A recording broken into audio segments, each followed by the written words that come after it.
agora, no primeiro momento, o professor Mauro Petersen, que é do Departamento de Ciências Sociais aqui da UFES. Ele fez graduação em Ciências Sociais na UFRJ e mestrado em Ciência Política no IUPERJ. Então, professor Mauro Petersen, por favor. Obrigado, Marcelo. Boa noite. A minha proposta aqui, a gente fez uma divisão de trabalho com o André. Eu vou tecer algumas considerações na verdade nem comparando, usando uma certa inspiração de alguns trabalhos que analisaram o golpe de 64 à luz da sociologia e da ciência política, e vou tentar mostrar como é que se pode aproveitar um pouco essas análises para pensar o golpe de 2016. Então é mais por aí. A bibliografia foi recomendada lá no site do curso. Na verdade, é essa bibliografia que trata do golpe de 64 e que serve, sim, de inspiração para a gente tecer paralelos, né? Não é dizer que é igual, muito pelo contrário, não é mesmo. Eu acho que aí o André que vai mostrar isso. Mas como é que a gente pode usar a literatura para pensar isso? Então, bom, a primeira coisa que eu queria dizer, está lá a título de advertência, é que é muito comum no debate político que quando a gente começa a explicar alguma coisa do ponto de vista da ciência, as pessoas confundem explicar com justificar. Justificar é dizer que alguma coisa é justa, correta, né? É legitimar, dizer que é válido. Explicar é dizer que as coisas acontecem por alguma razão. Então, o que eu vou tentar mostrar aqui é que há um conjunto de fatos ou processos que aconteceram ao longo de um certo tempo que contribuíram para que fosse possível o golpe de 2016. De forma nenhuma eu estou dizendo, mas está vendo, então tinha que acontecer. Não, o golpe é uma ação intencional de um determinado grupo ou conjunto de pessoas com o propósito de se estabelecer um processo de domínio, de poder, tal. Então, agora, para que uma medida desse tipo possa ter sucesso, ela possa vir a ocorrer, uma série de pré-condições tem que acontecer. E é um pouco isso que eu vou tentar mostrar à luz da ciência política, algumas dessas pré-condições. Algumas, porque tem várias outras coisas que não têm a ver propriamente com o sistema político, propriamente tem a ver com a estrutura de classes, tem a ver com as transformações no mundo da economia, tem uma série de outras coisas que a ciência política não tem propriamente autoridade para tratar. Então, bom, a minha ideia de trabalhar é que, da minha linha de raciocínio, como eu estou colocando, é que há uma responsabilidade das lideranças políticas do atual sistema partidário, do sistema político, as lideranças partidárias particularmente, num processo de manutenção das instituições representativas, no caso dos partidos políticos, com um nível baixo de institucionalização. Quer dizer, os partidos eles foram mantidos ao longo do nosso período atual, período democrático, até 2016, eles foram mantidos num baixo nível de institucionalização, ou seja, com uma incapacidade de modelar o comportamento dos atores, constranger o comportamento dos atores, deixando esses atores livres, seja para viabilizarem seus interesses eleitorais, seja, uma vez eleitos, para viabilizarem seus objetivos de governo. Então, é como se a gente dissesse assim, o papel do partido seria organizar a vida política. E as lideranças partidárias optaram por manter a vida política desorganizada. Eu acho que eu vou falar.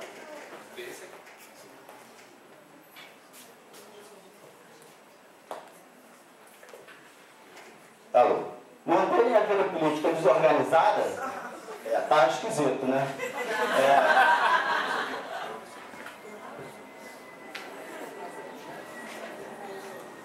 Deixa eu ver, melhorou? Porque isso facilitava o seu jogo, facilitava os seus jogos de interesses particulares ou de pequenos grupos. E isso contribui para que a gente tenha hoje um Congresso tão vagabundo que pode ser comprado por qualquer um que tenha dinheiro para isso. Essa é a ideia, que o jogo político ele não foi organizado na forma de propostas políticas, de conjuntos programáticos, de lideranças fortemente estabelecidas junto à sociedade, que representem interesses mais amplos da sociedade. Esse jogo foi estruturado numa base de facilitar a vida de todos os grandes ou médios líderes partidários, de modo que eles pudessem vencer suas eleições, ocupar seus cargos, enfim, sem constrangimento. Eu vou tentar mostrar um pouco o efeito disso sobre a vida partidária e como é que isso vai afetando a natureza do Congresso brasileiro. Por que eu disse que isso está baseado na literatura sobre o golpe de 64? Porque, principalmente, o autor que a gente está seguindo, eu e André, que é Vanderlei Guilherme dos Santos, ele tem duas grandes obras que eu estou usando, que é 64, Anatomia da Crise, e Crise e Castigo, brincando com o livro do Dostoiévski, Partidos Generais na Política Brasileira, em que ele mostra como a perda de apoio no Congresso, a dificuldade para que os presidentes consigam apoio no Congresso, leva a uma paralisia decisória, ou seja, a incapacidade do presidente de tomar decisões que deem conta dos problemas que o país vai vivendo. E essa paralisia decisória, na leitura do Vanderlei, permite, então, que se pense numa saída fora da Constituição. Se pense numa saída de criar uma outra forma de governo, no caso de 64, um golpe militar, uma ditadura, né, que destrave uma série de pontos que estavam na agenda de vários grupos políticos e não se encontrava maneira de viabilizar essa agenda dentro do Congresso. Então, um pouco a linha, né, uma linha trabalha nessa direção. Em determinado momento, o Congresso não se torna capaz de sustentar acordos no seu interior que viabilizem governos. Acordos baseados em debate público, acordos baseados em interesse público, né? E aí torna-se possível que outras forças organizem o jogo. O André vai mostrar que há diferenças entre o atual golpe e o anterior. Então, eu vou bater um pouquinho nas semelhanças e ele certamente vai enfatizar as diferenças.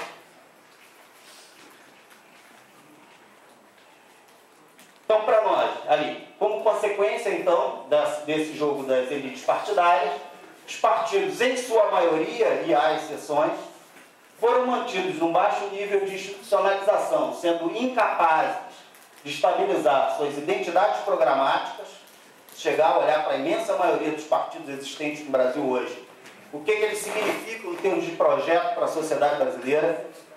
Você vai chegar e dizer, serve para eleger fulano e cicrano. Em termos de seus quadros, porque as pessoas entram e saem dos partidos conforme a sua conveniência eleitoral, elas não são constrangidas. Por exemplo, se eu estou num partido, meu partido faz um governo catastrófico, o que eu faço? Me desfilio dele e entro em outro, para não ter que pagar o preço de ter sido de um partido que fez um governo catastrófico. Exemplo do doméstico Paulo Artur. Governo Zé Inácio, governo catastrófico. O que ele fez? senador eleito junto com o Zé Inácio para governo. Na eleição seguinte, não estou mais aí não tenho nada com isso não. Então a maioria dos partidos tem essa facilidade, você entra e sai deles com muita desenvoltura, digamos assim. E é lógico, se você tem partidos com essas características, sem conteúdo programático claro, um partido que hoje é um dos maiores da vida política brasileira, PSB, acabou de ir buscar, fora do Brasil, inclusive, um candidato à presidência da República. Supostamente, um partido grande, estruturado há muito tempo. Se vai apresentar um candidato à presidência da República, deveria ser alguém fortemente identificado com seus quadros, com a sua história, que ia representar o que o partido pensa para o Brasil. Aí o que você faz? Chama o ex-presidente do Supremo Tribunal Federal, já aposentado, e diz: você é um candidato viável, você é um bom candidato, me ajuda a ter votos. Aí entrega presidência, candidato à presidência da República. É um exemplo do que os partidos significam. E aí é óbvio, o eleitorado olha isso e não entende nada. Não entende nada. Cada mergulho é um flash. Então, a plasticidade no que se refere à acomodação de interesses, lideranças partidárias e seus interesses eleitorais e governativos imediatos, trouxe como consequência a inexpressividade dos partidos como instrumentos de construção de identidades políticas e propostas de soluções dos problemas da sociedade, fazendo-os incapazes de atuar como mecanismos de representação de amplos interesses presentes na sociedade.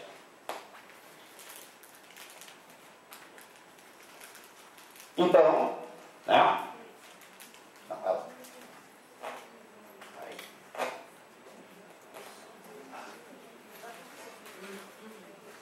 Uma das coisas, então, já para começar com os dados, eu vou pegar dados de duas fontes diferentes, que é difícil a gente conseguir organizar essas coisas assim, no tempo rápido.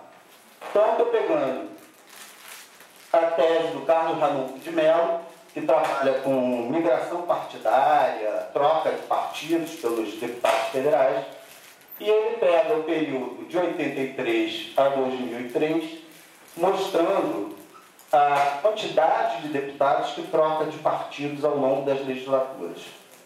Que a gente vai perceber, eu estou dizendo isso porque, olha, se eu voto num sujeito, ele elege por aquele partido, ele é o representante da população que foi eleito naquele partido. Quando o cara muda, o que ele está dizendo é o seguinte: os partidos não significam nada. Então nós temos aqui 31% de imigrantes de 83 a 87, 27,5% até 91, 32 em 95, 26,9 em 99, 25,8 até 2003. De um terço a um quarto, de um quarto a um terço da Câmara troca, os seus parlamentares trocam de partido ao longo da legislatura. Isso daí já dá uma desmoralizada boa.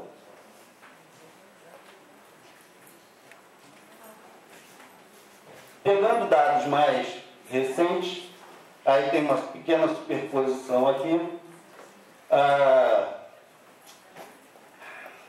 Esqueci o nome o primeiro nome da autora, o sobrenome é Pins, é uma dissertação defendida ano passado em Portugal. Ela faz uma análise das mudanças de partido, mostrando quantos parlamentares trocam de legenda ao longo de uma legislatura.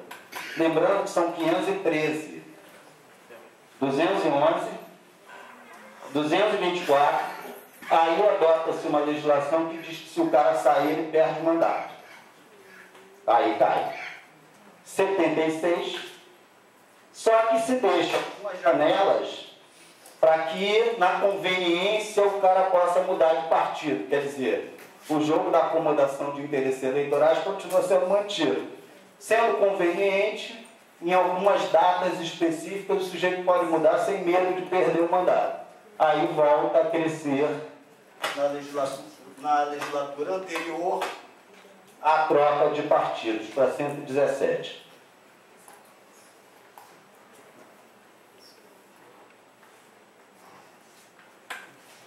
E aí, como consequência, eu aponto que, incapazes de representar amplos interesses, os partidos, no entanto, se desenvolveram como veículos de acesso de interesses privados à administração pública. Isso não é recente. Isso é muito antigo. Só está intensificado no momento atual. Sem que houvesse a devida acomodação desses interesses privados a alguma noção de interesse público. O que isso quer dizer? A ideia, na teoria política, é que os partidos, eles são o que a gente chama de articuladores. Então, se as pessoas querem promover algum interesse, elas vão procurar a vida política. Interesse junto ao Estado. Elas vão procurar a vida política. Isso daí não tem nada demais. As pessoas têm interesse, os interesses delas são legítimos ou não, e a gente só vai saber se eles são legítimos ou não depois que eles se apresentarem para debater. O que o cara quer. Só que o que faz o filtro do interesse legítimo ou não é o debate público. É exatamente o fato do cara vestir lá a cara de pau dele e dizer: olha, o que eu quero é isso. Numa arena minimamente pública, de modo que os outros estão presentes e dizer: não, peraí. Tá, você quer, mas isso é bom para a sociedade por causa do quê? Como é que o seu interesse particular se articula com o interesse minimamente coletivo ou público, ao ponto da gente poder dizer que ele é legítimo? Quando você tem o debate, primeiro, partidário, no interior dos partidos, as pessoas trazem seus interesses e o partido, como uma arena de debate, debate esses interesses e filtra. E depois, no Congresso, também, entre os vários partidos, esses interesses são obrigados a se enfrentar. Você tem um filtro que, de alguma maneira, permite que algumas coisas sejam deixadas de lado. Fala, não, isso aqui não cabe. Só que, se você tem partidos que não têm um funcionamento democrático interno, não tem debate interno, eles são simplesmente para acomodar interesses particulares, e um Congresso que segue a mesma dinâmica, não tem filtro. Não tem filtro. As pessoas chegam com seus interesses particulares, ajudam a eleger um deputado, porque aquele deputado vai promover os seus interesses junto à administração pública. Se esse cara vira ministro, vira candidato a presidente da República, presidente ou governador, aí não, acesso direto a processo decisório, acesso direto à caneta que assina uma série de coisas.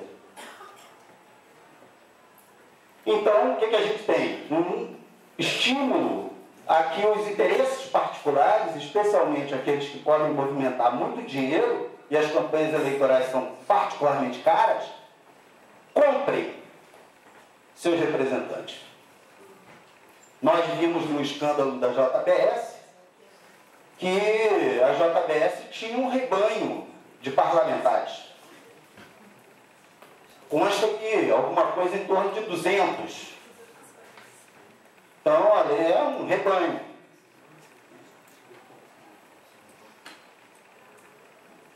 Então, bom, a aliança de interesses poderosos, privados, com lideranças partidárias, levou à formação de bancadas no Congresso, voltadas para ganhos pessoais e indiferentes ao interesse público. Volto a dizer, isso não é novidade. Novidade é a intensidade como essas coisas estão se apresentando.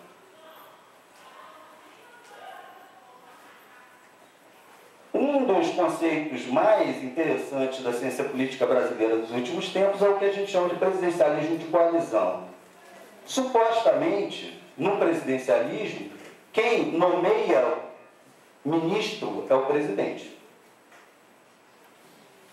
O Congresso é outro poder. É o legislativo. Só que, funcionamento do sistema político brasileiro não é bem assim.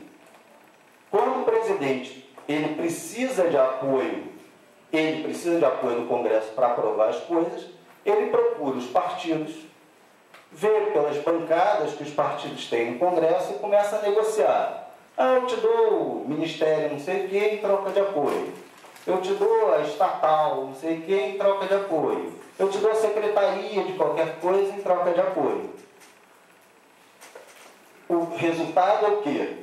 Que o executivo, que era para ser um corpo mais ou menos coerente em função da posição política do seu líder, que é o presidente ou a presidente, acaba virando um balcão, né, de negócios e fica completamente fragmentado. Se o Congresso tem uma dinâmica interna de debater os assuntos e formular uma pauta de Congresso, isso ainda funciona. Mas quando você chega e procura o partido para negociar, e o partido não negocia com os outros, e o partido fala só por si, ele não está acostumado a negociar com os outros. E dentro do partido há uma briga interna entre as lideranças que diz: ah, fulaninho ganhou, mas eu não ganhei. Então é dificílimo fechar acordo no Congresso, porque mesmo que você chame um partido enorme como o PMDB e nomeie os principais líderes do partido para os ministérios, vai ter lá dentro dizendo o seguinte: não, ele deu o Ministério da Saúde para o PMDB da Bahia, mas o PMDB de Pernambuco não ganhou nada. E normalmente esse PMDB da Bahia ou de Pernambuco é fulaninho de tal ou cicraninho. Então, acaba tendo que acontecer aquilo que a gente tem visto e que o nosso presidente Temer tem feito muito. Chama o deputado direto para conversar. Um a um. Não tem política pública que aguente ser construída na base do interesse particular de cada deputado e cada senador. Não tem política pública que dê conta. Então, o resultado é a formação de governos de tomada de decisão política, de implementação de políticas via máquina pública. Isso se faz através da acomodação de um enorme leque de interesses particulares, privados, mostrando-se fragmentado, inconsistente, oneroso e pouco eficiente do ponto de vista da promoção do bem público. Gasta-se muito, com muito pouco resultado do ponto de vista da qualidade da política pública, do ponto de vista das necessidades da população.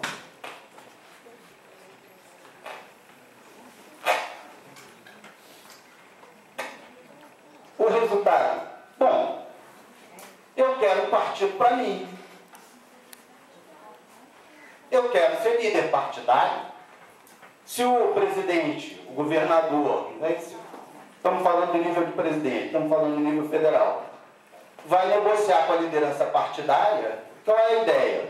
Se cada um puder ser líder de um partido, maravilha, lhe garante um lugar na mesa de negociação. Então, qual é a ideia? Pequenos partidos, grandes negócios. O caráter cada vez mais particular dos interesses representados leva à crescente fragmentação do sistema partidário, com proliferação de legendas minúsculas e também a fragmentação interna das grandes legendas, que atuam como um consórcio de lideranças quase autônomas em relação umas às outras. Torna-se cada vez mais difícil, a não ser apelando para o interesse de cada um parlamentar individualmente, comprometendo com a sustentação de qualquer programa de governo. A alternativa ao loteamento de cargos públicos é a compra pura e simples do apoio através de desvio de verbas da administração pública, direta e indireta. Se você não quiser entregar a secretaria, o ministério, a estatal, tal, o que você faz? Diz: não, secretaria, ministério, estatal, mando eu. Mas aí eu vou ter que te dar alguma coisa. Isso é o mensalão. Ou você entrega o governo e aí cada um faz o que bem entende no seu pedacinho de governo e o governo não funciona, Ou você chega e diz, não, eu quero governar, deixa o governo comigo. Aí, seu boneco, né? Ixi, que hora é merenda, né? Então, tipo, tem que ter alguma coisa para o sujeito chegar e dizer, não, beleza, pode nomear o ministro, tal, não sei o quê. Entrando no meu bolso, está tudo certo. Não está tudo certo, por razões óbvias, né? E, na hora em que é interessante derrubar o governo, você chega e diz, ah, mas tem corrupção, os caras estão desviando para pagar os deputados. Foi o que o sujeito chamado Roberto Jefferson fez lá em 2005, né? Enquanto estava bom, estava bom. Quando ele quis derrubar o governo, o que ele fez? Disse, olha, tem uma mesada aí que o governo está pagando com dinheiro de corrupção.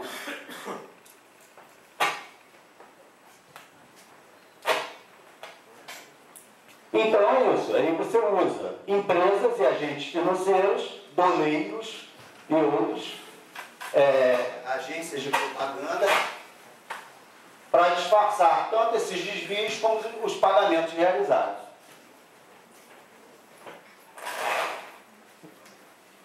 Nós temos aí um mapinha, um gráfico, mostrando o número de partidos por representação na Câmara dos Deputados. A gente pode reparar. Por que eu botei 1990? Porque em 1990 a gente teve o colapso de um sistema partidário anterior, que era muito estruturado em termos de PDS, PFL e PMDB. Em 90 a gente tem uma crise desse sistema e surge o sistema atual, em que PSDB, PT e outros partidos têm um papel mais relevante. Então, a partir de 90, o que a gente tem? Na Câmara, 19, 18, 15 ao auge da concentração, que é a reeleição de Fernando Henrique Cardoso. E a partir de então, novamente, uma fragmentação mais acentuada até o momento das eleições de 2014, em que nós temos 28 partidos representados na Câmara.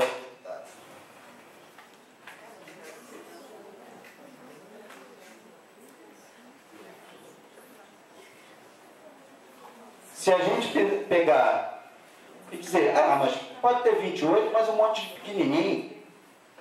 Então vamos ver as cinco maiores legendas, quanto da Câmara eles conseguem reunir. E a tendência, a gente vai ver, é que é cada vez menos. Então, você tem que, para fazer maioria, você tem que negociar com cada vez um maior número de partidos. Então a gente vê aqui, em 90, as cinco maiores legendas da época, elas vão mudando. Algumas estão sempre lá, outras não. As cinco maiores legendas tinham 63% da Câmara. Em 94, 70,2%. Em 98, 79,1%. E aí começa. 71,9%, 7,5%, 59,6%, 50,9%. 5 maiores legendas para você atingir metade da Câmara. Isso é para mostrar o quê? Como é difícil formar maioria. Como é que é difícil formar maioria? Se a gente olhar as maiores bancadas, as maiores de 98, a gente vai ver que todos os grandes partidos caíram. Todos os que eram maiores em 98 foram declinando a sua participação na Câmara de Deputados. O Partido dos Trabalhadores, ele tem um movimento de subida, primeira eleição de Lula, tem uma queda na reeleição, tem uma nova subida na eleição de Dilma e tem uma queda acentuada na reeleição de Dilma. Então o PT é o único que termina o período maior do que quando começou.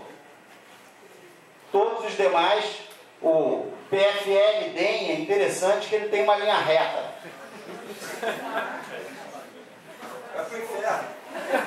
Quem dera. O nome já sugere, né? Então é interessante, claro, eu peguei as legendas maiores de 1998. Se a gente pegasse, por exemplo, o PSB, a gente vai ver que o PSB cresce no período. Ele era bem pequeno lá naquela época e hoje ele é um dos 5 maiores. Mas isso foi para mostrar o movimento das legendas que eram grandes em 98. O DEM, por exemplo, hoje não é um dos 5 maiores. Mas tem equivalentes.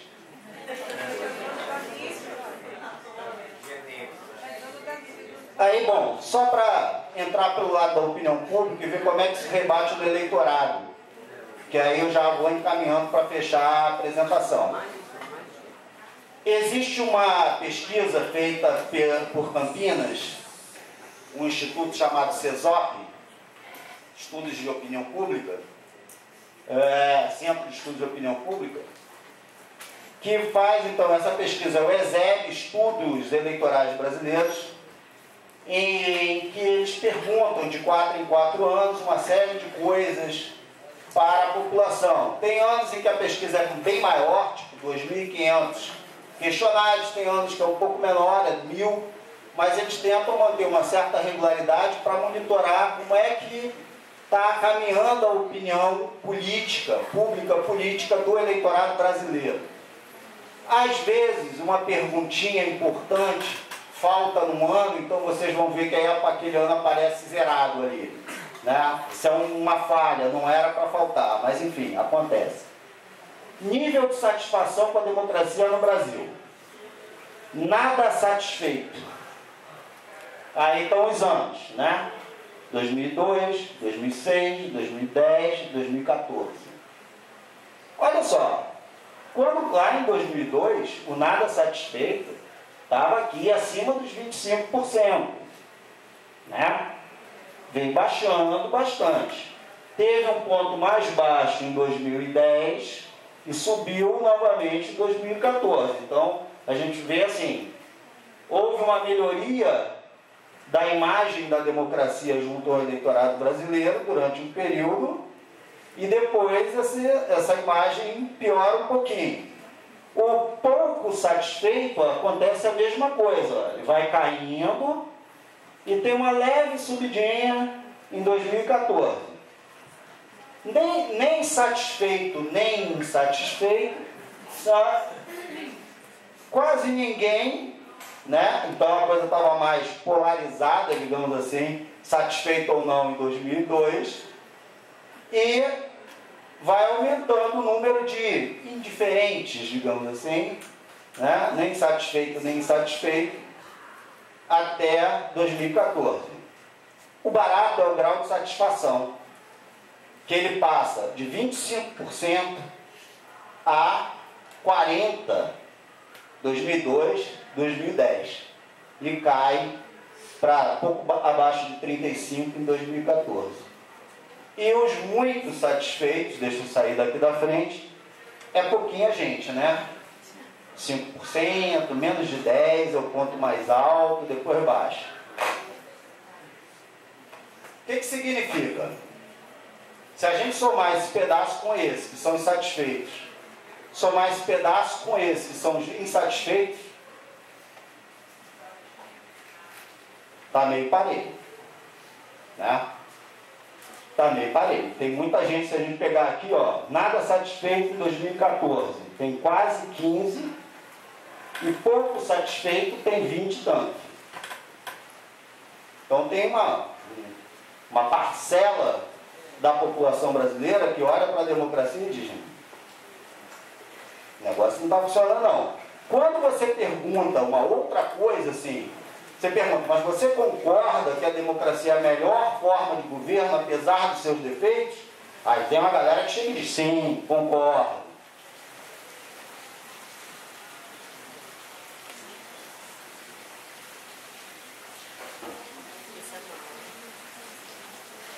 Você concorda que a democracia é a melhor forma de governo?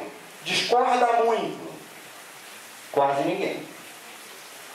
Discorda um pouco. Pouca gente. Nem concorda, nem discorda. Aqui é que a gente tem um buraco que não foi feita a pergunta em 2010. Concorda um pouco. Já estamos aqui acima dos 30%. Concorda muito. Era acima de 50%.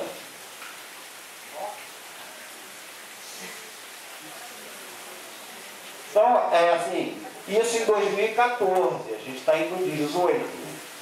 Seria muito interessante saber o que é que a galera está pensando hoje. Porque olha aqui.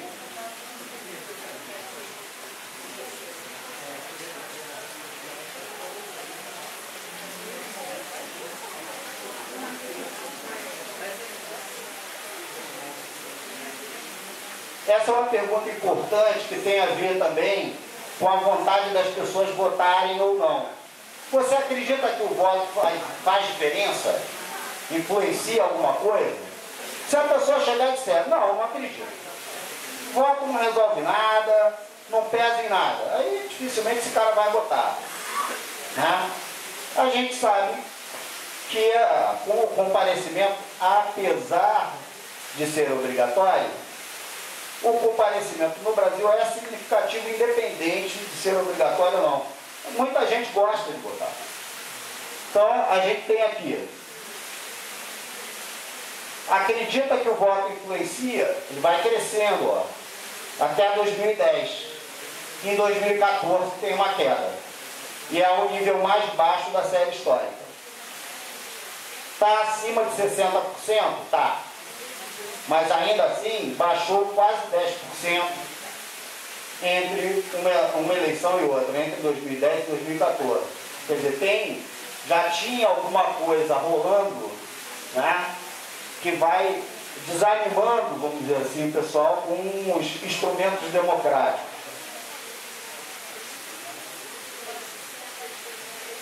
Essa pergunta é legal. E quem governa faz diferença? Porque a gente tem uma galera que diz, tudo faria no mesmo saco, não faz diferença nenhuma. Tá. Aí você pergunta para a população, faz diferença? Faz. Em 2002, mais de 55% diziam que faz. Aqui tem um buraco. Em 2010, quase 70% dizem que faz. E depois aqui, olha aí, abaixo de 60% diz que faz.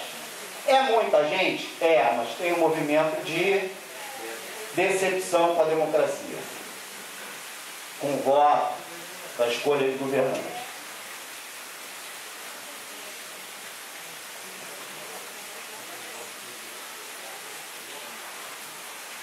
Bom, se o voto influencia no que acontece no país, né? Eu acho que a gente já viu essa. Eu acho que eu voltei. Isso. Gosta de algum partido? A maioria do eleitor brasileiro não gosta de nenhum partido. O azulzinho está sempre acima de 50. Mas reparem, tanto na eleição de Lula em 2002, quanto na eleição de Dilma em 2010, tem um pique. E nas reeleições 2006 e 2014 tem um vale. Então, assim, e isso a gente vai ver na tabela imediatamente depois, é o PT mesmo. Quando a galera, os outros partidos não empolgam, mas se o PT agrada, ele atrai apoio. Se o PT desagrada, ele perde apoio. Preferência por partidos, olha lá. O PT está lá. 25, 21 na reeleição do Lula, que é logo depois do escândalo do mensalão. Na eleição da Dilma, 27,7. E na reeleição da Dilma, um ponto mais baixo, 18. Então, o prestígio do PT afeta o conjunto do prestígio de todos os partidos políticos brasileiros. Porque os outros estão andando assim. PMDB é o vermelhinho. PFL, DEM.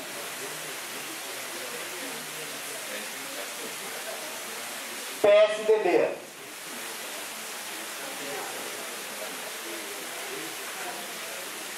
A grande variação está aqui.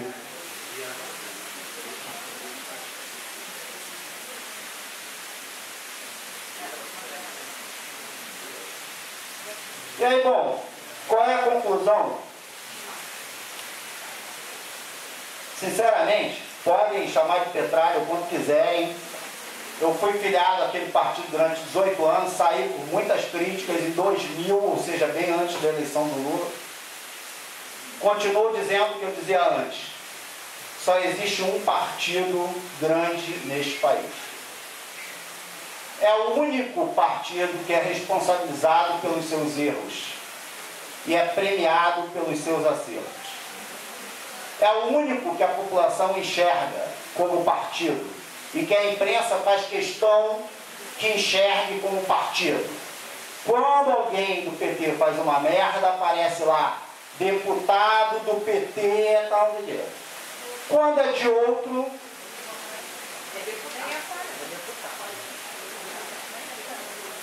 então, o Partido dos Trabalhadores é o mecanismo estruturante do jogo político brasileiro. É em torno dele, a favor dele ou contra ele, que se organiza a vida política nacional. E o eleitorado é o único que o eleitorado enxerga. É o único. Agora, paga-se um preço por isso. Em momentos em que você é inconsistente, em momentos em que você é incoerente, o eleitorado se decepciona. E a gente vê nos movimentos ali. E isso afeta o funcionamento da democracia brasileira como um todo. Então, o que a gente está vivendo no momento é o quê? Um declínio, sim, do prestígio do Partido dos Trabalhadores. Quer dizer, neste exato momento eu acredito que não. Né? Mas, enfim, no período que antecede ao golpe e que imediatamente sucede ao golpe, há um profundo desgaste da principal e única organização partidária de massa aos olhos da população. Existem outros partidos coerentes? Existem. Pequenos. De baixa visibilidade para o eleitorado. De alta visibilidade para o eleitorado, só existe um. É isso. Por enquanto eu fico aqui e depois a gente debate.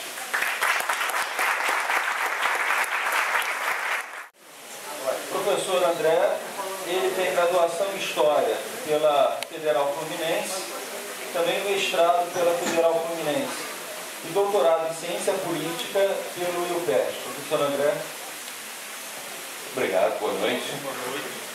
Bom, pessoal, eu estou trazendo então aqui para vocês, na verdade, uma apresentação, um resumo de um livro que foi publicado no ano passado pelo Vanderlei Guilherme dos Santos, um dos autores que o Mauro utilizou, né? E que é o livro intitulado A Democracia Impedida, o Brasil no século XXI. Nesse livro, o Vanderlei nos apresenta um conceito de golpe parlamentar e é esse ponto que eu vou tentar explorar aqui. Mas, basicamente, a ideia é: quanto mais o capitalismo se desenvolve, maior é a divisão do trabalho, maior é a quantidade de profissões, de atividades, de grupos especializados, a sociedade vai se complexificando, não é? E você tem, como resultado disso, uma explosão de interesses, grupos sociais distintos, vários interesses que se colocam e que demandam, né? As pessoas demandam do Estado serviços, uma série de coisas que consideram necessárias. Muito bem, a complexidade socioeconômica gera então esse volume grande de demandas e o problema, isso é um problema na verdade estrutural, não é? É que o Estado, na sociedade capitalista, não é capaz de atender por completo todas as demandas que naturalmente existem. Isso já é um problema estrutural normal. Então a insatisfação, as demandas, elas são uma necessidade, elas são um problema colocado na sociedade. Vocês estavam ouvindo o professor Mauro falando dos partidos e dizendo o seguinte: a teoria política espera, é claro, isso é um ideal, ele estava se referindo a um ideal. A teoria política espera que os partidos representem e agreguem interesses e insatisfações. E ele estava nos dizendo que a maior parte dos partidos não faz isso. E ele chegou na conclusão mostrando que tem um razoavelmente grande que faz e paga um preço por isso, para o bem ou para o mal, né? Então isso é um grande problema para nós, né? Por mais que os serviços prestados pelo poder público sejam expandidos, sempre haverá uma demanda não atendida, sempre haverá insatisfações, e é preciso de alguma maneira canalizar e resolver essas insatisfações. Muito bem, nas democracias liberais, como as demandas são processadas? Está um pouco simplificado aqui, né, porque a resposta que está colocada aqui é por intermédio do voto. Na verdade, não é só por intermédio do voto. Existem várias formas de relação entre sociedade e Estado que não passam obrigatoriamente pelo voto, mas o voto, evidentemente, é uma das principais formas de se encaminhar as demandas para o poder de Estado, né? E aí, o Vanderlei chama a nossa atenção para essa questão aqui. Em muitos países, o voto autenticamente universal, um voto que não tenha critério de renda, não tenha critério de sexo, não tenha nível educacional, não tenha impedimentos, ele se consolidou no mundo, apenas após a Segunda Guerra Mundial. Até mesmo os Estados Unidos, um país que é considerado uma república, uma democracia há muitos anos, com processo eleitoral há muitos e muitos anos, só pode ser classificado nessa situação a partir da década de 60, quando os negros puderam realmente ter a possibilidade de votar. Eles podiam votar antes, mas eles eram impedidos na prática, não é? Então, a democracia de massas no mundo é relativamente recente, é uma experiência relativamente recente, não é? E nos diz o Vanderlei, eu acho muito interessante isso, né? Nos diz o Vanderlei que houve efetiva incorporação a uma democracia de massas no Brasil. A democracia de massas é recente no mundo, é recente no Brasil, mas houve um crescimento, houve a constituição de uma democracia de massas no Brasil. E isso aparece em alguns dos quadros que o Mauro mostrou, e ele mostrando ali que as pessoas acham que existe sim diferença entre os governos, as pessoas votam, e as pessoas no Brasil votam válido. Quando as pessoas elas vão para o processo eleitoral, elas participam, e quando elas votam, elas escolhem alguém. Se está escolhendo bem ou mal, isso é uma outra discussão, mas as pessoas querem participar. Existe democracia de massas no Brasil. Funciona bem? Não. Os partidos são de baixo nível de institucionalização? São. Consequentemente, muitas demandas não são satisfeitas, e isso é estrutural? Sim. Né? Existe déficit de representação de vários interesses na sociedade? Sim. Não é? Porém, mal ou bem, existe uma democracia de massas, ou se formou, ou se constituiu uma democracia de massas como resultado de luta social. Não foi presente, né? Eu acabei de comentar a questão da luta política pela democracia social. Existem também fatores socioeconômicos, né? A democracia de massas também avançou muito com a urbanização. O Brasil, como um todo, passou a ser mais urbano do que rural. Isso foi identificado no censo de 1970. De lá para cá, isso só avançou. A população é bem mais urbana do que rural, né? E é claro que a democracia de massas também avançou muito com uma conquista que foi muito dura, que foi muito difícil, que foi a Constituição de 1988. Então ali, grupos se organizaram dentro da Assembleia Nacional Constituinte e fora da Assembleia Nacional Constituinte e lutaram por um texto constitucional que saiu com vários problemas, porque evidentemente as oligarquias também lutaram para que não houvesse expansão democrática, não é? Então, tivemos uma Constituição que muitos dela reclamam, mas com todos os seus problemas e dificuldades, ela é produto deste processo. Muito bem. Então, a alta participação eleitoral sob regime constitucional autenticamente democrático, que nós podemos então datar de 88 para cá, é algo recente no Brasil. Ele está chamando a nossa atenção. Isso também é recente em outros países do mundo. A gente tem muito costume de falar assim: nossa, mas o Brasil é o pior país do mundo. O Brasil é uma bosta. O Brasil não é um país civilizado. O Brasil, o eleitor dos Estados Unidos é um eleitor inteligente. O brasileiro vota e esquece de quem votou. Isso é assim em todas as democracias de massas. O que ocorre é que em certos países, como as pessoas votam no partido, então é mais fácil lembrar que ela votou no partido, principalmente quando ela tem fidelidade ao partido. Mas num sistema como o nosso, que o voto é pessoal, não é? Acabou. As pessoas esquecem. Né? Mas não quer dizer que elas não tenham aquele interesse que o Mauro mostrou aqui para o Brasil e que também está presente em vários outros países. Os governos fazem diferença sim, eu quero participar, etc. Muito bem. Então, esse problema, que é o conflito entre a democracia de massas e a necessidade de atender às suas demandas e às suas insatisfações, é algo, dessa forma, né, relativamente recente na história humana. E existem muitas forças por aí colocadas que não querem, não é, que o sistema democrático seja plenamente utilizado para que as demandas sejam satisfeitas, porque são prejudicados pela forma como a democracia de massas cria uma possibilidade né, de transformação. Bom,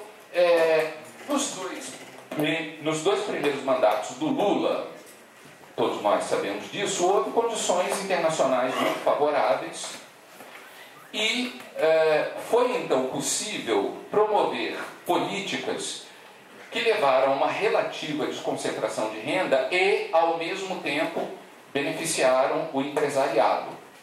É preciso ter uma posição crítica com relação a esses governos. Não é? Os governos não foram governos exclusivamente em benefício dos mais pobres na sociedade. Eles foram em benefício do capital enormemente. Não é?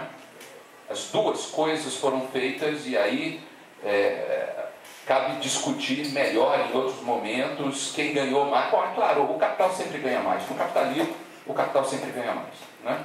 Isso aí não tem muita discussão. Só que, no ano de 2008, houve uma grande crise internacional do sistema capitalista que, num primeiro momento, ela até... o centro da crise foi mais nos Estados Unidos, na Europa, dos países mais capitalistas, dos países capitalistas mais avançados. Demorou um pouco para chegar no Brasil, mas como foi uma crise que atingiu o planeta inteiro, acabou afetando o Brasil, inevitavelmente. Né? Então, como resultado dessa crise, a gente tem um aumento dessa contradição entre quando você vai realizar políticas públicas, quem você beneficia. Quem vai ganhar mais nesse momento, já que os recursos diminuem por causa da crise econômica? Né? Então, aquele conflito que ele nos coloca entre o capitalismo e a democracia de massa se acirra. E ele está defendendo isso como uma tese muito geral. Bom, quais foram as respostas dadas, então, para a estabilização do sistema? No mundo todo, né? Medidas que beneficiaram o capital e diminuíram a capacidade do Estado em prestar serviços, gerando, evidentemente, uma maior insatisfação. Quer dizer, entre o capital e a sociedade como um todo, e os mais pobres em particular, a bússola vira para o capital. E se não vira, provoca insatisfação dos que controlam esse sistema. Né?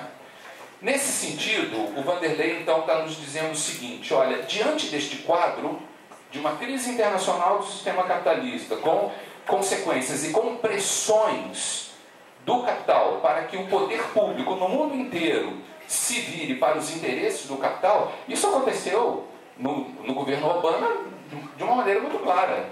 O Obama salvou a Ford, salvou aquelas... Quer dizer, o Obama não, o governo, o Estado, ou seja, foram os norte-americanos, foram os pobres norte-americanos que salvaram essas empresas. Né? E, na verdade, os pobres do mundo todo, porque eles controlam a economia mundial, etc. Por aí lá. Né? Então, isso é um problema colocado.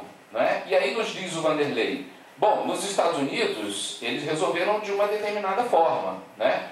Agora, em muitos lugares do mundo, é necessário, mostra-se necessário uma redução da democracia de massas, uma redução da possibilidade de que as insatisfações sejam conduzidas até o Estado para que sobre para o outro lado. Esse é o conceito de golpe parlamentar que ele está nos apresentando. Né? Então, golpes parlamentares para o Vanderlei são um tipo, uma das formas, uma das possibilidades de solução, entre outras disponíveis, para diminuir aquele conflito, beneficiar o capital e prejudicar a sociedade como um todo. Como é que eles funcionam? Golpes parlamentares derrubam governos legitimamente eleitos por intermédio de um procedimento no parlamento, né? E impõem reformas que reduzem drasticamente as políticas públicas. Ok. Só que há um detalhe, né? Como não é um golpe militar aberto, na maior parte já que as democracias de massas avançaram, os golpes militares abertos, que foram soluções tantas vezes utilizadas num passado relativamente recente, é muito mais complicado hoje lançar mão deste recurso. Né? Então, os golpes parlamentares são mais interessantes, mais convenientes diante das circunstâncias. Né? Agora, não basta que eles sejam feitos na cara dura. Quer dizer, eles são feitos na cara dura, mas também é necessário que exista algum tipo de justificativa e de argumentação jurídica. E aí, nesse momento do texto, então, o Vanderlei sai da discussão mais ampla, mais geral, que ele estava nos apresentando até aqui, e aí ele vai entrar no caso brasileiro e vai discutir a argumentação jurídica que foi utilizada no golpe parlamentar que houve no Brasil. Em outros casos, cabem outros estudos. Não é?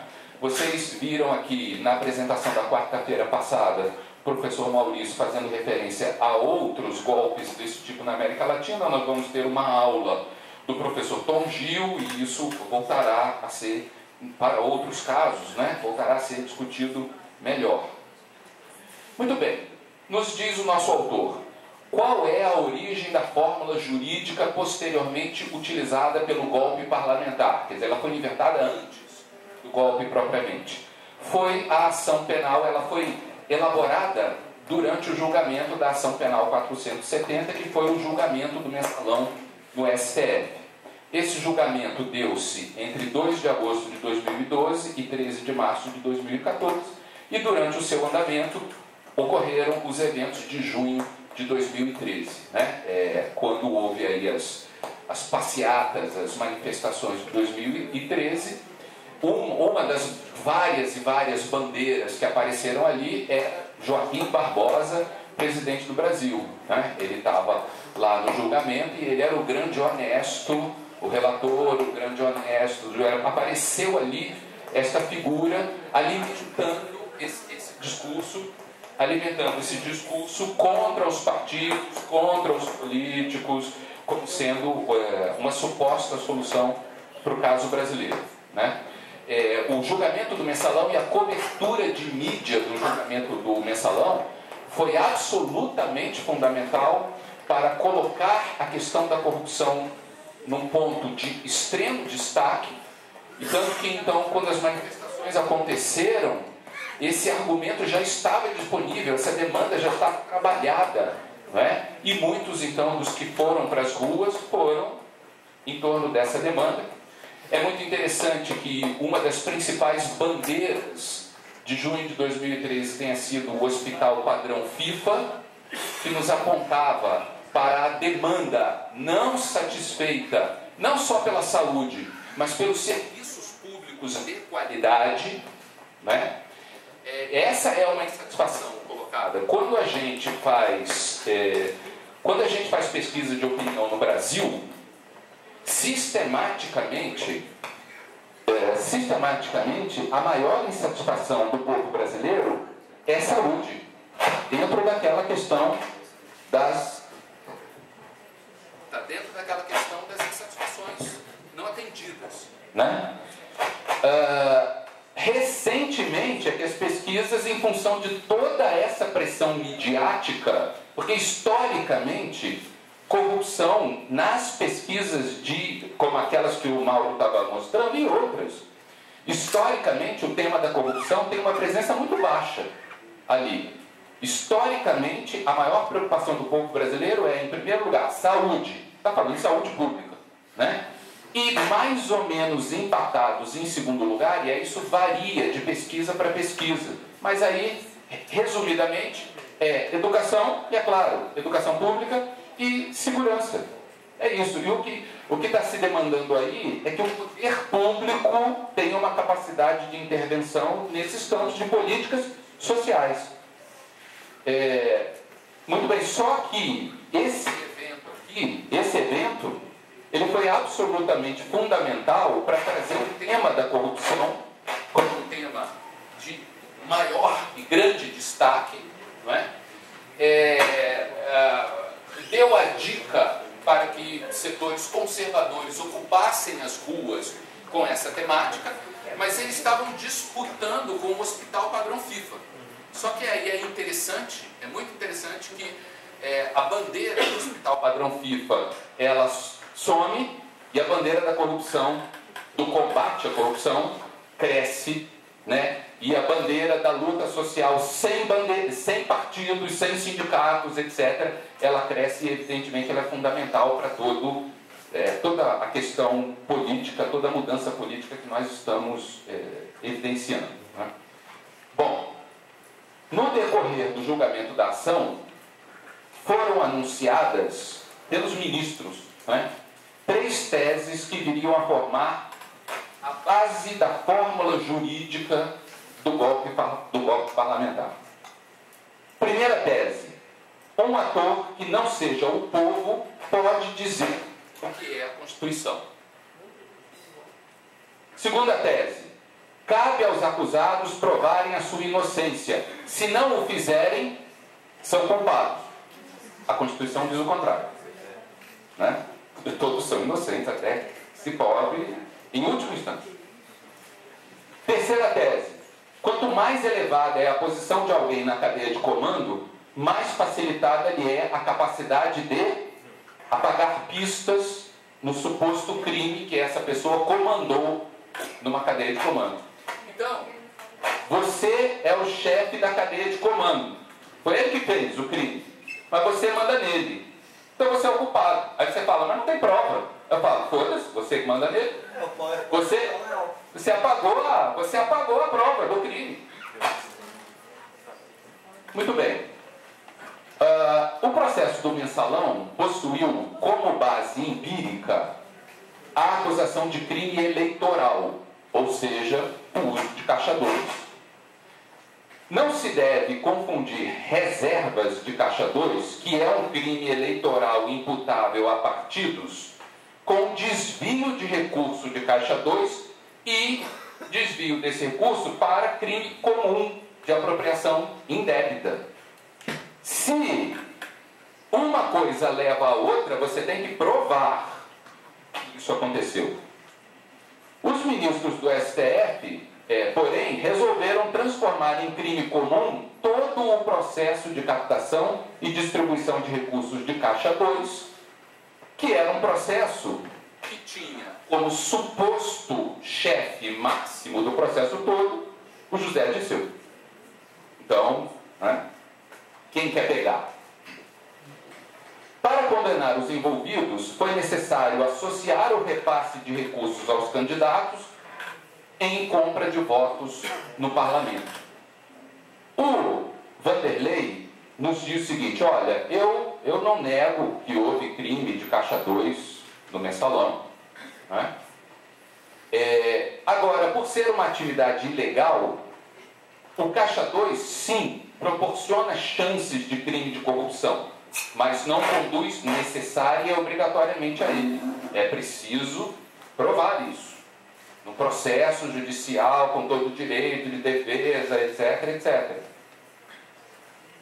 Vejam, isso é uma questão relevante, né? Porque nós estamos acostumados com essa ideia de que todos os políticos roubam, então acabou, é tudo bandido, né? Não precisa provar.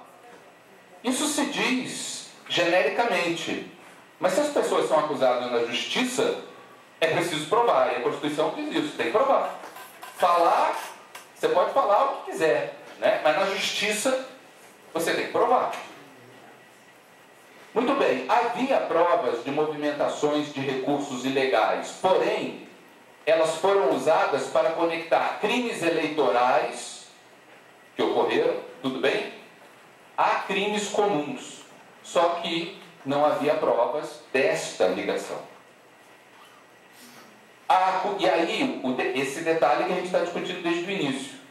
A acusação envolvia grupos hierarquicamente definidos. Esse que manda nesse, que manda nesse, que manda no outro. Né? Que cometeram crime eleitoral, ok. Porém, nos diz o Vanderlei, a maioria do STF aceitou que organizações hierárquicas estariam envolvidas nos dois crimes, no crime eleitoral e no crime comum, esse aqui alimentando esse. E teriam necessariamente o mesmo comando. Com o objetivo de justificar essa operação, de que aqui existe um crime, aqui existe outro, uma mesma organização operou os dois, né? Com o objetivo de justificar essa operação, é que aquelas três teses foram apresentadas ao longo do julgamento. Então, lembrando, né? A primeira tese, um ator que não seja o povo pode dizer o que é a Constituição. Segundo Vanderlei, ela derivou de uma declaração do Joaquim Barbosa, para quem a Constituição é aquilo que o STF diz que ela é. Não. A Constituição é aquilo que o povo, por intermédio dos seus representantes, diz que ela é. Se o STF diz que a Constituição é isso, ele está usurpando o poder constituinte do povo. O Vanderlei nos diz, este entendimento contou com a aprovação tácita dos demais ministros. Vocês vejam, esse é o ponto fundamental. Ele apresenta três teses, né? Essa é a fundamental. Alguém que não é o povo pode dizer o que a Constituição é. E o STF pode dizer o que a Constituição é. E continua dizendo. Uma hora eles falam, segundo grau, não pode, é até o trânsito em julgado. Não, agora mudamos de opinião. Segundo pode, mas pode nesse caso aqui. Não, agora vamos mudar de opinião. Parece a Marina, Isso é uma coisa extremamente grave, né? Isso é muito grave, que o poder constitucional está sendo usurpado. Se a gente fizer uma nova Assembleia Nacional Constituinte e disser outras coisas, tudo bem. Mas não é o caso. O autor das cartas constitucionais é o povo, reunido numa Assembleia Universal ou numa Assembleia Representativa, e é daí que sai a Constituição. A Corte Constitucional não diz o que a Carta é. Ninguém diz o que a Carta é. Ela interpreta o que a Carta diz dentro de limites que não permitem ir contra o que nela está escrito. Então o STF tem feito isso. Mas outros atores, eu estou dizendo isso, né? Não está no livro. Outros atores têm feito isso também. Olha, vamos fazer uma intervenção militar constitucional. Mas isso não está lá, não. Não existe isso. Ou então, vamos fazer um impeachment. olha, eu não gosto de você, você é presidente, eu quero o seu impeachment. Ah, mas como assim? Não, está na Constituição. Não, mas o impeachment tá, mas tem que ter justificativa. Não é assim? Não. Impeachment nesse cabo aqui, ó. Porque quem assume é o Aécio. Pior se assumir, piores são outros. Né? Muito bem.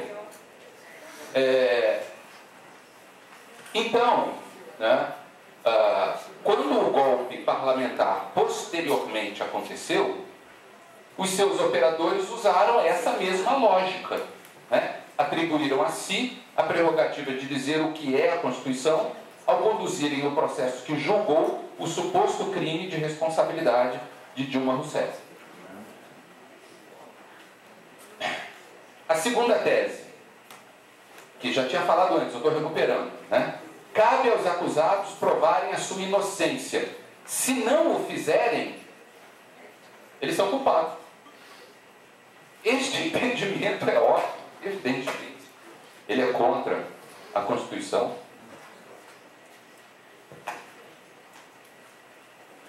E nos diz Vanderlei, o ministro Aires Brito disse com relação a um determinado acusado, de cujo crime não havia documentação ou não havia indício, que era impossível que ele não soubesse que estava cometendo crime.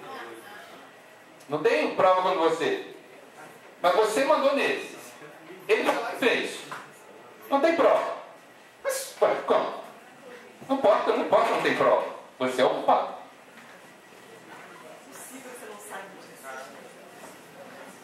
Não, ele pode até não saber, mas não pode ser condenado. Né? Por isso. A maioria do STF aceitou a tese de que o acusado conhecia o que alegava desconhecer. Foi este tipo de argumento que levou à condenação de José Dirceu por corrupção ativa. Os ministros que o condenaram não aduziram a provas quanto à participação cognitiva do José Dirceu. Quer dizer, que ele sabia e que ele mandou fazer. Vejam, o Vanderlei é muito claro no livro ao dizer o seguinte: eu não estou defendendo o José Dirceu, não estou dizendo que ele era inocente. O problema não é esse, o problema é que em um julgamento é preciso provar a culpa.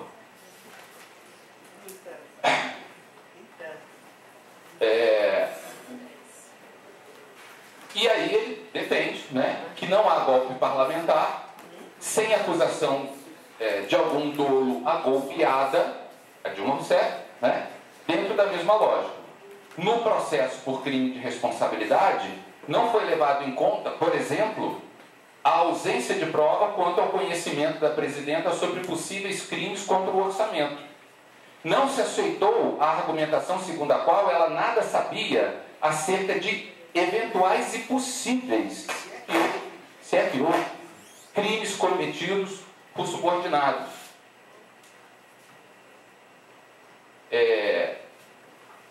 E surgiu a terceira tese, né, que surgiu na declaração de voto condenatória da ministra Rosa Weber a José Dirceu. Ela disse que quanto mais elevada a posição de alguém na cadeia de comando, mais facilitada lhe é a capacidade de apagar pistas. Então a inexistência de provas de conexões inferiores a Dirceu comprovava que ele era o responsável pelo ilícito. Ele possuía, afinal de contas, o domínio do fato. Bom, o Vanderlei, ele não discute a aplicação da teoria do domínio do fato ao julgamento. Se for do interesse de vocês no debate, a gente pode falar um pouco desse assunto. Não é?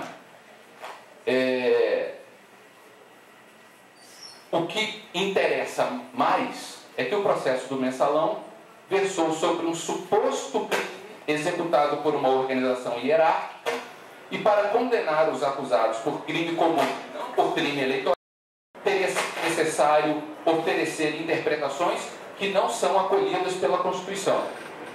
Então, assim, o golpe parlamentar precisa de uma fórmula jurídica, e o Vanderlei está identificando essa fórmula jurídica elaborada aí, nesse ambiente. passando ao impeachment, Dilma Rousseff foi acusada de ser a chefe, de maneira semelhante, né? A chefe de uma organização que cometeu crime contra o orçamento. O fato de, durante o primeiro ano do seu segundo mandato, por exemplo, o Congresso ter aprovado uma alteração da Lei de Diretrizes Orçamentárias, que legalizou as assim chamadas pedaladas fiscais, serviu como equivalente à terceira tese. A Dilma mandou o projeto de lei para mudar a LDO para apagar as provas do seu crime. Só tem um detalhe disso aí. Se foi assim, todo mundo que votou a favor é cúmplice. Todos eles estão lá. Porque a maioria votou a favor da alteração da LDO. Conclusão da minha apresentação. Apresenta duas apresentações curtas. Nós não somos Maurício Abdala, que fala bem, desenvolve, traz os argumentos e tal. Não, fala bem. Nós somos apenas um cientistinha político aí. Essa fórmula jurídica se encontra disponível hoje para punir qualquer organização que atue na vida pública e possa ser acusada de crime comum, mesmo sem provas sólidas. Nós estamos vivendo, concretamente, sob a ameaça de dois perigosos precedentes que podem ser usados para derrubar outros governos eleitos, para condenar dirigentes de partidos políticos, de sindicatos e outras organizações da sociedade civil. Vejam, isso não é acolhido pela Constituição, né? Existe uma organização chamada MTST. A direção dessa organização é colegiada. Faz mal. Faz mal. Militantes do MTST fazem uma ocupação. Perante a justiça não é ocupação. É uma invasão de propriedade privada. É um crime. Queremos pegar esses caras aqui, ó, da direção do MTST. Precedente está ali. Se eles, os militantes, cometeram esse crime aqui, culpado são esses caras aqui. Ah, mas não tem prova. Ué, e daí? Não tem problema. Vamos botar esses caras na cadeia. MST, se quiserem usar esse argumento, a fórmula está disponível. Um sindicato que faz uma greve, primeiro chama assembleia, né? Para decretar a greve. Entramos em greve. Patrão, ou o patrão às vezes é o governo, como é o nosso caso, entra na justiça, decretada ilegal a greve. Vamos fazer assembleia, para a base decidir se enfrenta a ilegalidade da greve ou não. Isso acontece, né? Quantas vezes acontece isso? Que a base decide continuar na greve apesar da ilegalidade decretada. Opa, isso aí é crime. Quem é o responsável por isso aí? A direção do sindicato. É uma fórmula que está disponível, né? Então, o que o Vanderlei está nos dizendo? O golpe parlamentar não é apenas e tão somente o impeachment. O golpe parlamentar não é apenas e tão somente retirar um governo democraticamente eleito e implantar reformas que beneficiem o capital e prejudiquem a sociedade como um todo. Porque, vejam, quando isso acontece, as insatisfações que já são estruturais e, conforme o Mauro estava nos dizendo aqui, elas já não são normalmente levadas da sociedade para o Estado por médio de um sistema partidário que represente, agregue e leve essas propostas para lá e elas tenham resposta de acordo com as insatisfações e os interesses da sociedade, isso é um problema estrutural da nossa democracia de massas. Não é? Isso já é assim. Então você dá um golpe parlamentar e aí você diminui, você faz o balanço, é para cá, não é para lá. Então isso aumenta as insatisfações. É claro que o tempo que essas insatisfações vão levar para se organizar e se colocar na sociedade de uma maneira profundamente impactante, é alguma coisa que a gente não tem como prever. As satisfações existem reações que estão colocadas, não é? Agora, isso acontecer de uma maneira suficientemente organizada para colocar em xeque o poder estabelecido é algo que às vezes demanda um tempo e demanda, Mauro estava falando, assim como houve uma ação para que acontecesse, alguém fez alguma coisa para que houvesse um golpe parlamentar, não é? Também é preciso que alguém, que forças populares, comandem essa organização em cima dessa insatisfação. Muito bem, e isso tem um tempo próprio para acontecer, não é? E aí o que acontece? Hoje existe um argumento jurídico que está disponível e que poderá ser utilizado exatamente para capturar, criminalizar todas as possíveis direções de movimentos sociais, de sindicatos, de partidos políticos que possam tentar organizar esta reação.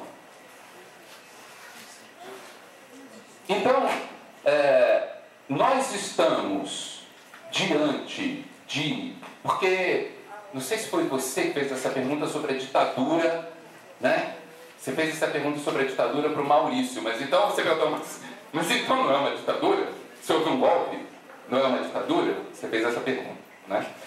E aí várias pessoas conservadoras dizem, não teve golpe. Foi aqui, ó, o impeachment está na Constituição. O presidente do STF foi o presidente, ele comandou ali a mesa do julgamento do Senado. Está tudo na lei, está tudo na Constituição. Não houve golpe, que golpe? Não houve golpe, é tudo legal, tudo que está acontecendo é legal. O processo do Lula é legal, tudo legal, está tudo dentro da lei, etc. Então não é golpe, a ordem está seguindo, o institucional está seguindo normalmente, não é? Muito bem. Quando a gente discute democracia na ciência política, a gente faz uma distinção muito clara entre as regras democráticas e o funcionamento do jogo democrático. É perfeitamente possível, e isso acontece em vários lugares do mundo, que nós tenhamos regras formalmente democráticas e o jogo democrático, ele está muito abaixo, muito longe, muito distante das suas potencialidades. E não só isso, também é perfeitamente possível que você tenha um arranjo formalmente democrático e na prática você tenha um regime autoritário funcionando. Tá? Por exemplo, sobre esse ponto do autoritarismo dentro de democracias liberais, há cientistas políticos que discutem o seguinte: quando a gente pensa em Inglaterra, a Inglaterra tem na prática um sistema bipartidário. Às vezes tem um partidozinho terceiro que cresce, mas historicamente, mais recentemente, são 2 partidos. E lá, Mauro estava falando, né, os partidos com baixo nível de institucionalização no Brasil. Os partidos ingleses são de alto nível de institucionalização. O mandato é do partido. O mandato é do partido. O partido que é majoritário faz o gabinete. E o gabinete é só daquele partido. E o líder do partido vira o primeiro-ministro. Acabou. Só que o gabinete vira para o seu partido, que é majoritário na Câmara dos Comuns, e fala, votem assim. Aí o MP, lá o que nós chamamos de deputado, eles chamam de MP. O MP, Member of Parliament, né? Ele fala, não, mas peraí, vamos conversar sobre isso, né? Aí eles têm um líder partidário. Isso é muito interessante porque o nome do líder partidário é Chicote. E esse cara aqui vira para o outro e fala, Maurão, tá gostando do teu mandato? Ou você vota com o partido ou você está fora. E aí muitos cientistas políticos dizem o seguinte, mas peraí, isso é democracia? Ou isso é autoritarismo? Tudo bem. Né? Como assim? Né? Então, não é. Né? Isso é autoritarismo. Acabou. Então, o que nós estamos vivendo? Existe uma democracia de massas que foi resultado de uma luta histórica. Existe um texto constitucional, mas existe um processo político que está colocado aí, não é? E que está restringindo a democracia na nossa sociedade, consequentemente ele está aumentando o autoritarismo. Não é uma ditadura aberta, não é? Mas é uma ordem autoritária que está se impondo, os de cima mandando sobre os de baixo, restringindo o espaço democrático. Olha, você não pode ser candidato. Acabou. Né? Ó, não faça isso porque você está sob a possibilidade de acontecer esse resultado com você. Então você instala o autoritarismo. O autoritarismo está instalado. Não é uma ditadura aberta, né? Mas o autoritarismo está instalado. E ele pode ser aprofundado. Ele pode ser perfeitamente aprofundado.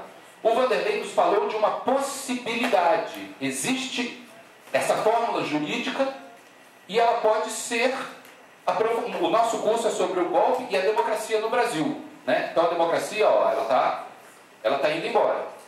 Se a gente tiver uma eleição de um Bolsonaro com este instrumento em mãos, é a fome e a vontade de comer, né? Quer dizer,